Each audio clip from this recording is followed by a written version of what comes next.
बिस्मिल्लाहिर्रहमानिर्रहीम अस्सलाम वालेकुम। ये जी आप सब ने वीडियोस तो देख ही लिए हैं जो लीक हुई हैं, जिसमें दफ्तर दिखाया जा रहा है कि जी जावा आई के दफ्तर में इंडोनेशिया में लोग गए हैं और जो कंपनी के मालकान हैं वो वहाँ से जो टॉप लीडरशिप थी कंपनी की वो भाग चुकी है और दफ्तर खाली है और वहाँ पे सिर्फ सपोर्ट स्टाफ रह गया है। तो वो सपोर्ट स्टाफ क्यों है वहाँ पे, इसकी अभी हमें वजह नहीं पता, लेकिन और भी बड़ी वीडियोज़ हैं जो सामने आ रही हैं और एक बात क्लियर है कि बहुत एक ऑर्गेनाइज तरीके से पूरे साउथ ईस्ट एशिया के गरीब ममालिक को जो है बेवकूफ़ बनाया गया है और उनके लीडर्स ने ढेर सारा पैसा कमाया है। और इस स्कैम के अंदर जो कि अब ऑलमोस्ट ख़त्म हो चुका हुआ है, इसके अंदर जो इन्फ्लुएंसर्स थे जो सोशल मीडिया के ऊपर लोगों के पैसे डबो रहे थे वो भी बराबर के शरीक हैं। और अब वो बड़े मज़े से कह रहे हैं कि जी ये तो बिज़नेस है, हम भी आपके साथ उतने ही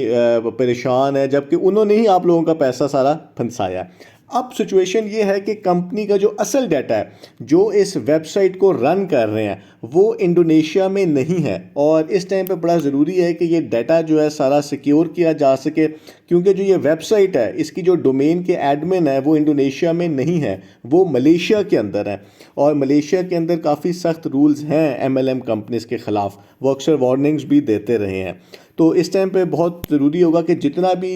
वेबसाइट जहाँ होस्ट हो रही थी वहाँ से इन्वेस्टर्स का डाटा जो है उसको महफूज किया जा सके, क्योंकि इसके अंदर सारा एविडेंस है कि कौन ये लोग थे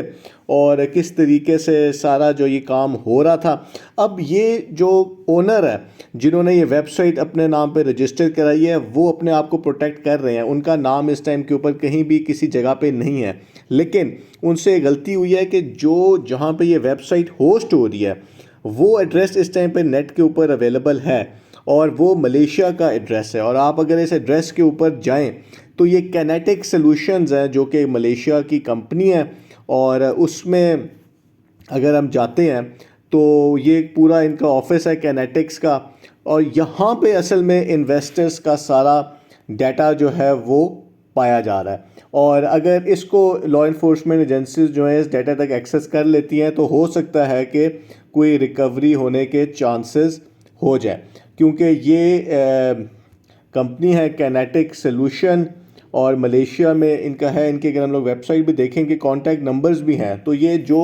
लोग हैं इन तक पहुंचने का वाहिद तरीका यही है कि जो वेबसाइट है वो इस टाइम पे बड़ी इंपॉर्टेंट हो गई है और अब टाइम आ गया है कि पाकिस्तानी जो है वो एफआईए को एटलीस्ट नॉलेज में ये चीज़ ले आएँ कि ये स्कैम हुआ है, ताकि मलेशिया पाकिस्तान का एक अच्छा दोस्ती भी है इनके साथ, एटलीस्ट ये काम तो हम लोग कर सकें। बाकी जो ये सारा यही होना था, ये एक पायरामिड स्कीम थी जिसमें आपने लोगों को फंसाना था तो फिर आपको पैसे मिलने थे, कमीशन जिसको कहते हैं। ये एक पॉन्जी स्कीम थी, जब तक नया पैसा आ रहा था कंपनी के अंदर तो वो नए आने वालों से थोड़ा सा पैसा लेके आगे जो पहले थे उनको पैसे दे रहे थे। जैसे ही लोगों ने ज़्यादा विड्रॉ कर लिया या उनको पता चल गया कि अब और नया पैसा नहीं आना तो उन्होंने विड्रॉ बंद कर दिया। अभी भी वो कहा जा रहा है कि जी 3 मई को बड़ा कुछ हो जाएगा, कुछ भी नहीं होना 3 मई को, वो सिर्फ एक ड्रामा कर रहे हैं। उन्होंने अभी से नई ऐप बना दी है कि जी इसके ऊपर अब आप लोगों ने हमारे साथ खेलना है और अभी भी लोग आ जाएंगे जो इसके अंदर लोगों की इन्वेस्टमेंट